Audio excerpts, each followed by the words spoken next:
Bien. Anticuerpos.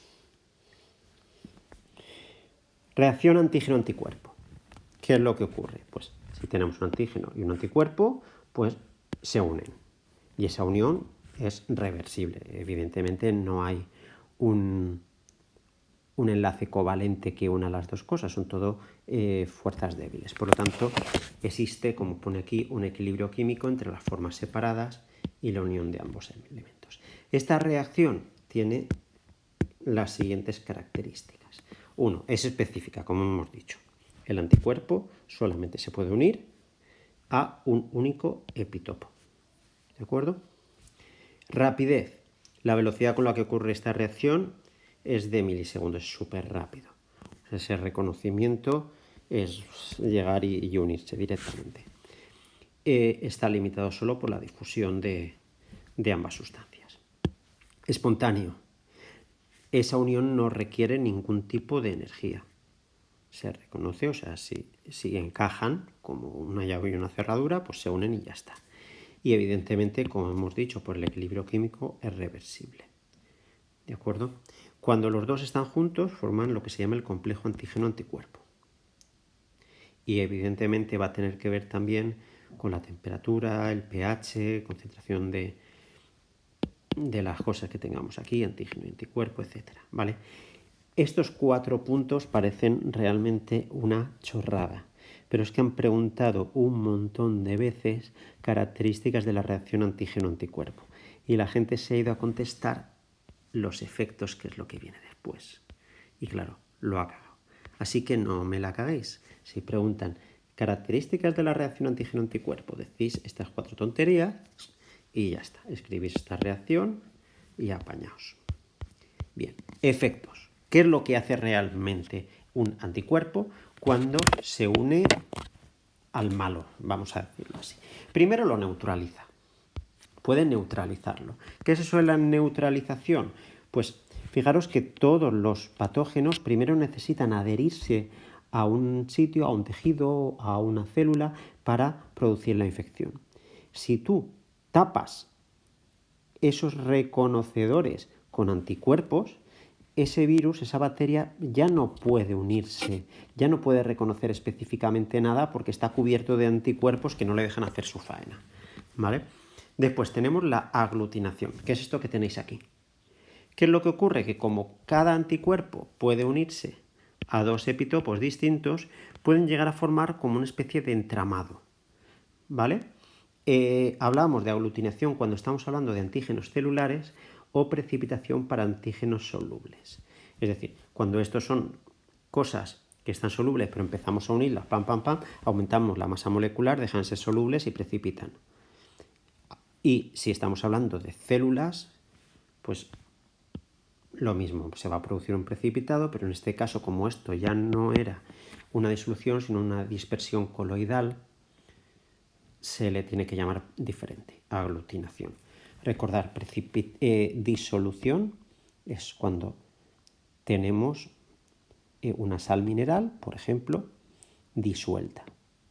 Es decir,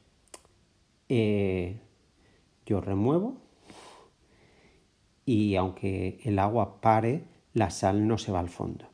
Ahora, la dispersión coloidal era para moléculas más grandes que se pueden integrar en el líquido, pero si baja la velocidad del líquido, precipitan.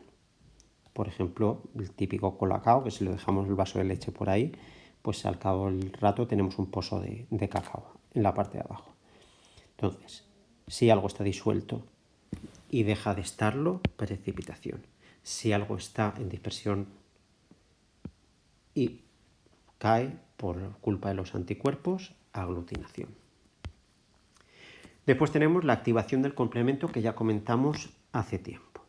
Cuando un anticuerpo se une a una determinada zona, eso va a producir la activación de una serie de proteínas de complemento que terminarán creando el poro que revienta las células, ¿vale? Eso lo teníais, creo que en el segundo vídeo, en el apartado 18.2, creo que fue. Bien, la activación de mastocitos lo he explicado antes. Aquí lo tenéis mejor, con dibujito mejor que el mío, que yo dibujo como el culo. Y la opsonización